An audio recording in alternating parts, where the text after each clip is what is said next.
Bad dreams, huh?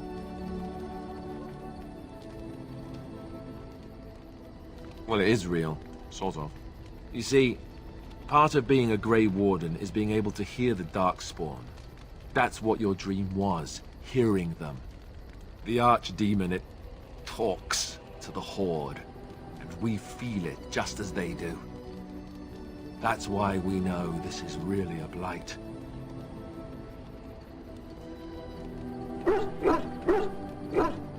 I don't know if it's really a dragon, but it sure looks like one.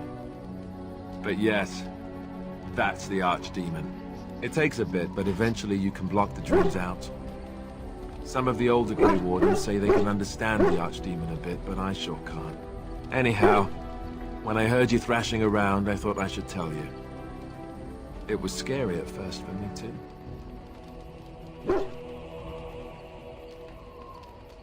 That's what I'm here for. To deliver unpleasant news and witty one-liners. Anyhow, you're up now, right? Let's pull up camp and get a move on.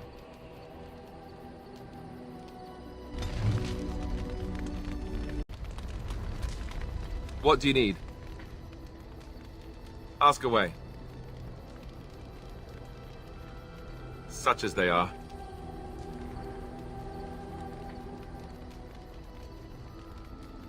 That's a good question. There's plenty in Orlais, but who knows where they might be found. And the nearest Orlesian city is weeks away. If we go north and cross the sea, there's bound to be some in the Free Marches. Again, however, I just don't know where. I don't know anything about Grey Wardens in other lands.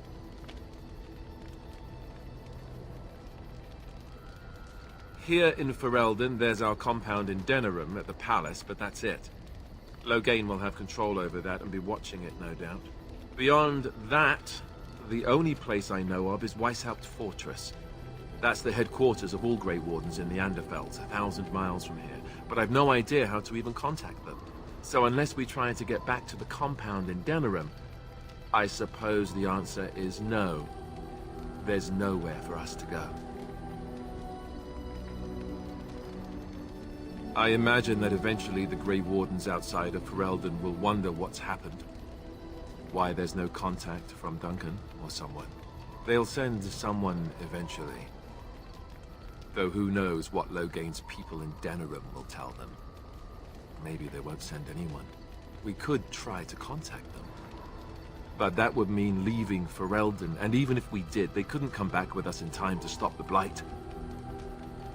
So that means whatever happens, it's up to us. I mean, eventually we would have to use the joining to make more Grey Wardens, right? But I don't know how to do the joining, or what's involved. I know it involves lyrium and some other magic, and that it's really difficult to prepare, but that's it. Unless we can find out more about the joining, I guess we better get used to the idea that there might only be 2 of us for now. Until more come from elsewhere. About the Grey Wardens, anyhow. Fair enough. What do you need? Ask away. Same way you did. You drink some blood, you choke on it, and pass out. You haven't forgotten already, have you?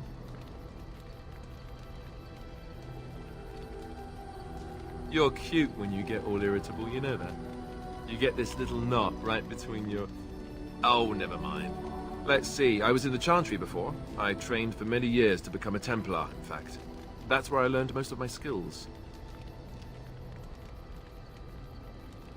That's what I was trained for, though I never got to hunt any actual mages. I ended up joining the Grey Wardens before I took the sacramental vows. It's really for the best. I'm not exactly the Chantry type, if you haven't noticed. I don't think I would have made a very good Templar. The Grand Cleric didn't want to let me go. Duncan was forced to conscript me, actually, and was she ever furious when he did. I thought she was going to have us both arrested. I was lucky.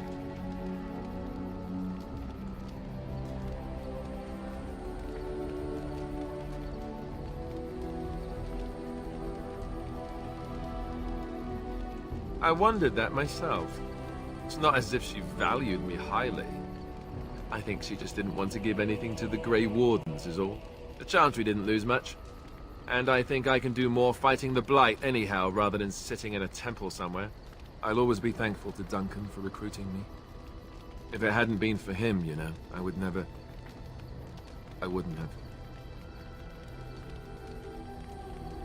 No, it's... I'm sorry. I shouldn't be. It's fine. He died a hero. They all did. Come on, let's go. I think I'm done talking.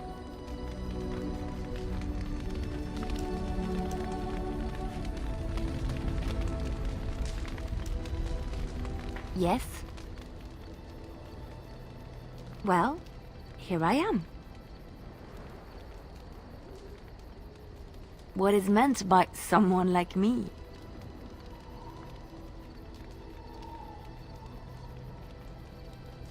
Did you think I was always a cloistered sister? The Chantry provides succor and safe harbor to all who seek it. I chose to stay and become affirmed.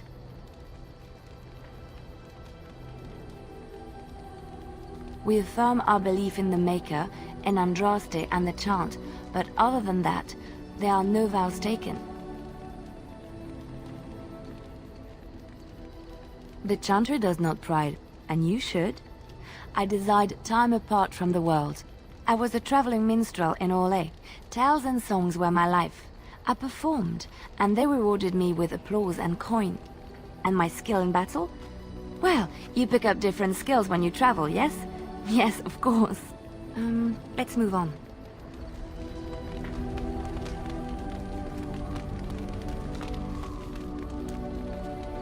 Why are we stopping?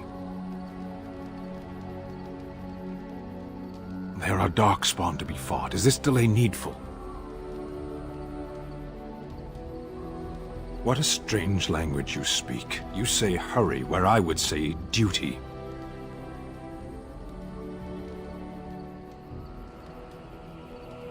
No, it is yours, and you are chatting with me instead. No.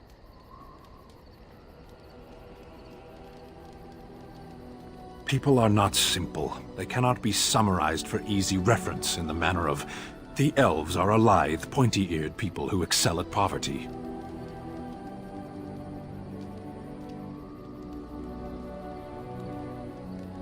Many humans have said that to me. I do not understand it. If I were indeed hostile, you would be bleeding. Couldn't you tell?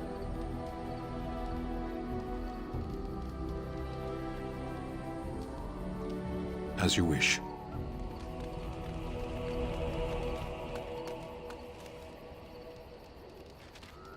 Ah, it's good to see you, my timely rescuer. Bodon Feddick, at your service, once again. I saw your camp and remember the kind offer that you made the last time we met. And is there anywhere safer for a poor merchant and his son to sleep? I think not. I'm perfectly willing to offer you a fine discount for the inconvenience of our presence. How does that sound? Good? Yes? Wonderful. Thank the kind lady, won't you, boy? Thank you, kind lady. We won't be a bother to you and your companions, I assure you. If you should need enchantments, simply talk to my boy. Otherwise, come speak with me. Hello. The boy's a bit simple, but he's rather good with enchantments. One of those tranquil fellas actually called him a... what was it now? A savant. I had no idea such a thing existed. Enchantment!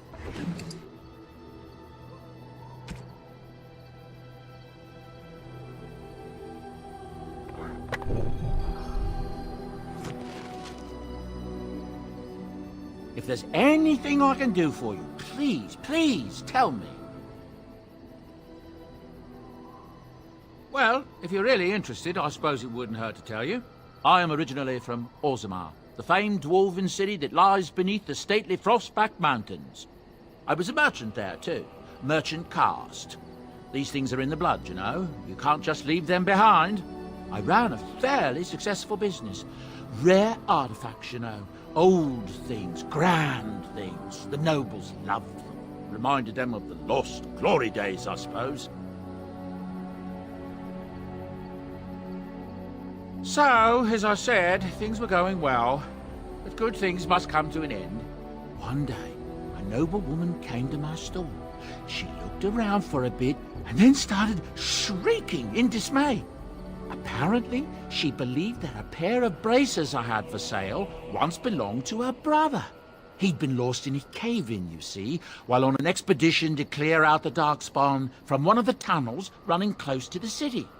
They were made specially for him. They're unique, she shrieked. He stole them from my poor brother's corpse. She had me arrested on the spot, of course. Nobles, they're touchy like that.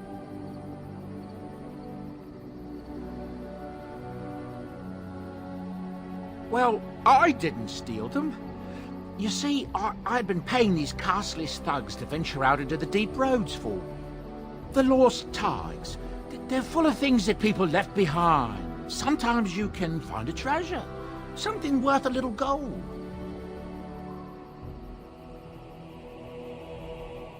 The noblewoman, she wasn't too happy with the theft of her brother's braces. I don't know what they planned for me, and I didn't want to find out. Bribed the guard that was watching me and took off for the surface first opportunity I got. Never looked back.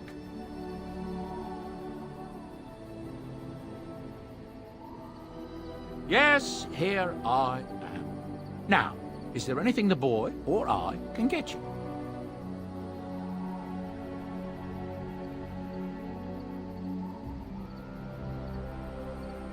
Ah, yes. I'm married to a fine woman back in Denerim, it's true.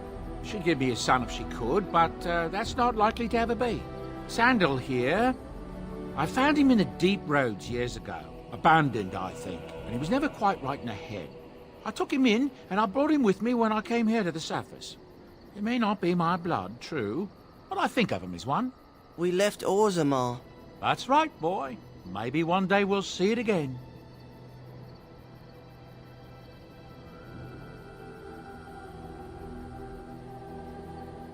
That's how I've always felt. As long as he's happy, so am I. It's not as if I don't benefit, mind you. Turns out the boy's a natural working with enchantments. He might have even been lyrium-addled. I never thought of that before, to be honest. Happens sometimes. He can work an enchantment into just about anything, however, given some time. Could probably open his own shop, if he knew how. Enchantment. Well, he does seem to enjoy it, at least. I'm sure you'll be pleased with the goods my boy and I have collected, and with your discount.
What do you wish of me? If you must.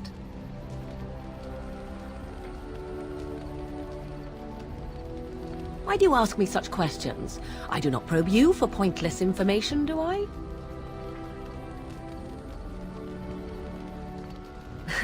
Oh, what luck. What is it you asked? If I grew up in the wilds? A curious question. Where else would you picture me? For many years it was simply Flemeth and I. The wilds and its creatures were more real to me than Flemeth's tales of the world of man. In time I grew curious. I left the wilds to explore what lay beyond, never for long.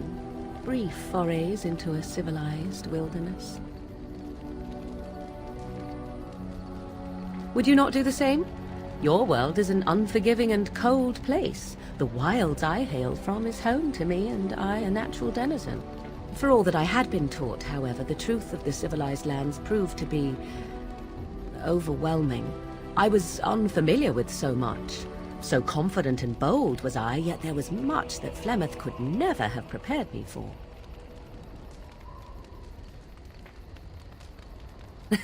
Equal parts daring and foolhardy, perhaps.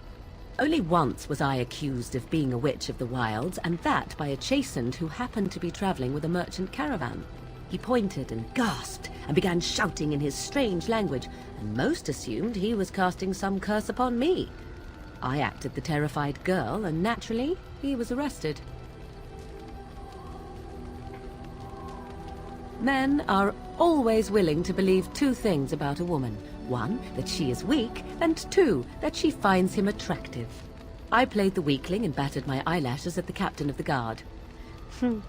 Child's play. The point being that I was able to move through human lands fairly easily. Whatever humans think a witch of the wild looks like, 'tis not I. Not that I did not have trouble. There are things about human society which have always puzzled me, such as the touching. Why all the touching for a simple greeting? Do not speak to me of trivialities. Your culture is not so entirely different. There were many nuances that Flemeth could never tell me of. When to look into another's eyes, how to eat at a table, how to bargain without offending. None of these things I knew. I still do not understand it all, truth be told, but then I gave up long ago any hope of doing so. When I returned to the wilds last, I swore to Flemeth that I had no intention of leaving again.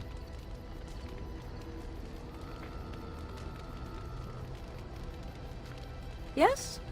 Let's ignore the entire Darkspawn threat in the presence of a simpleton as your only other Grey Warden ally, then. Not that I lack appreciation for the intent of your comment. Thank you. Well, let's get on with it before the ground opens up and swallows us, yes?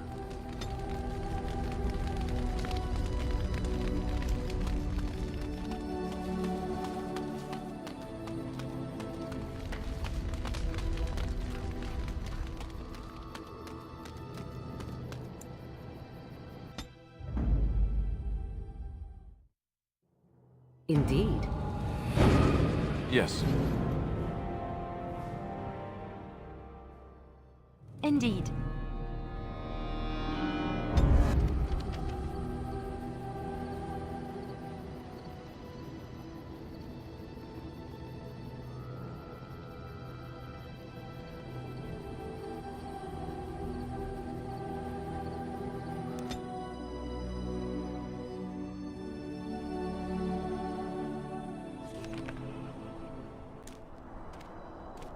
Look, can we talk for a moment?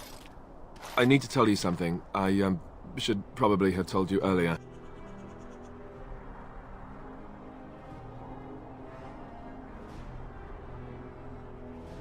I don't know. I doubt it. I've never liked it, that's for sure. Well, let's see. How do I tell you this? We're almost at Redcliffe. Did I say how I know Arl Eamon exactly? I'm a bastard. My mother was a serving girl at Redcliffe Castle, and she died when I was born. Arl Eamon took me in and raised me before I was sent to the Chantry. The reason he did that was because, well, because my father was King Marek, which made Kaelin my half-brother, I suppose.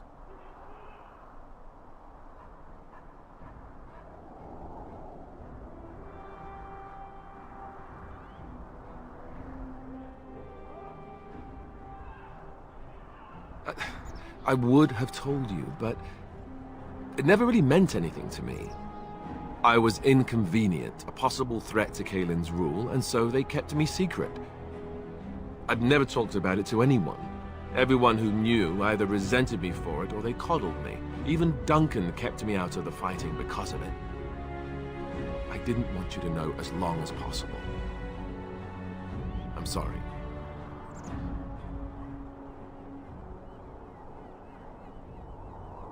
Why wouldn't he? He was King Maric's best friend. I don't know if that means anything, though. I certainly never considered the idea that it might ever be important. Al Eamon eventually married a young woman from Orlais, despite all the problems it caused with the king so soon after the war. He loved her a great deal. Anyway, the new Arlessa resented the rumors which pegged me as the Arl's bastard. They weren't true, but of course they existed. The Arl didn't care, but she did. So off I was packed to the nearest monastery at age 10. Just as well. The Arlessa made sure the castle wasn't a home to me by that point. She despised me.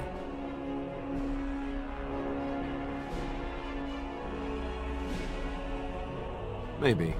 She felt threatened by my presence. I can see that now. I can't say I blame her. She wondered if the rumors were true herself, I bet. I remember I had an amulet with Andraste's holy symbol on it. The only thing I had of my mother's. I was so furious at being sent away, I tore it off and threw it at the wall. And it shattered.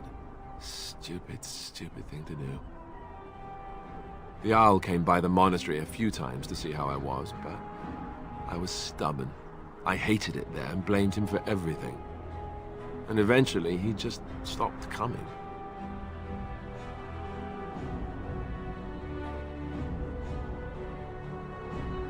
And raised by dogs.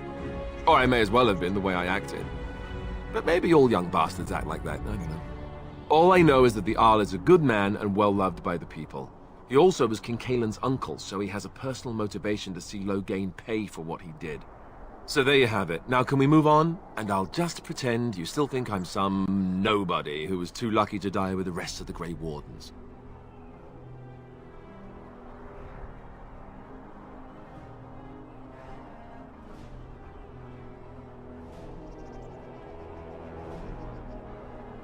Some nobody who was too lucky to die with the rest of the Grey Wardens. Welcome to the club.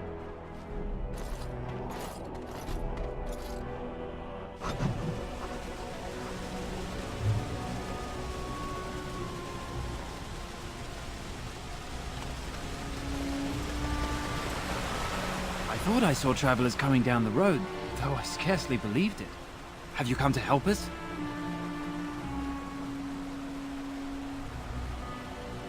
Oh. Then you don't know? Has nobody out there heard? He could be dead for all we know. Nobody's heard from the castle in days.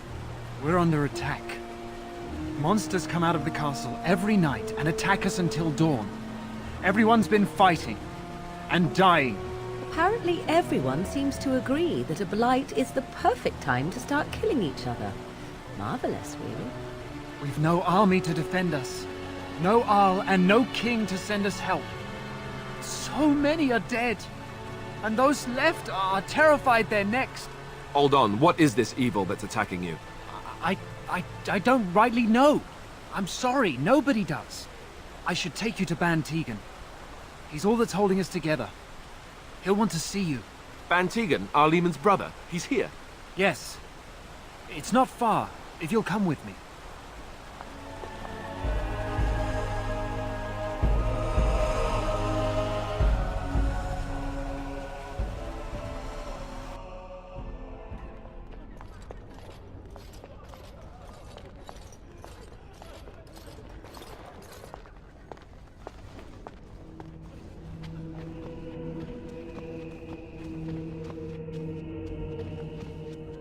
It's Thomas, yes? And who are these people with you? They are obviously not simple travelers. No, my lord. They just arrived, and I thought you would want to see them. Well done, Thomas. Greetings, friends. My name is Tegan, Ban of Rainisfere, brother to the Arl. I remember you, Ban Tegan. Though the last time we met, I was a lot younger and covered in mud. Covered in mud? Alistair? It is you, isn't it? You're alive! This is wonderful news! Still alive, yes. Though not for long if Ten Loghain has anything to say about it. Indeed. Loghain would have us believe all Grey Wardens died along with my nephew, amongst other things.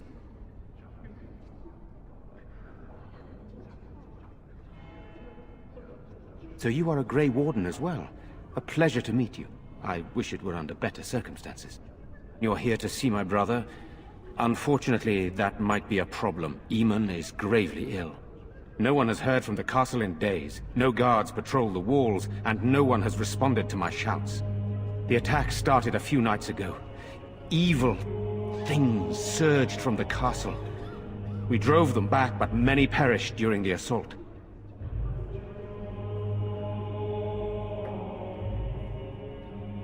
They hit again the next night. Each night they come, with greater numbers. With Cailan dead and Loghain starting a war over the throne, no one responds to my urgent calls for help. I have a feeling tonight's assault will be the worst yet. Alistair, I hate to ask, but I desperately need the help of you and your friends. It isn't just up to me. Though the Grey Wardens don't stand much chance against Loghain without Arl Eamon. I know Alistair, and I trust those he chooses to travel with. What do you say? How pointless to help these villagers fight an impossible battle. One would think we had enough to contend with elsewhere. Thank you. Thank you. This means more to me than you can guess. Thomas, please tell Murdoch what transpired. Then return to your post. Yes, my lord. Now then, there is much to do before night falls. I put 2 men in charge of the defense outside. Murdoch, the village mayor, is outside the chantry. Sir Perth, one of Eamon's knights, is just up the cliff at the windmill, watching the castle. You may discuss with them the preparations for the coming battle. Very well. Luck be with you, my friend.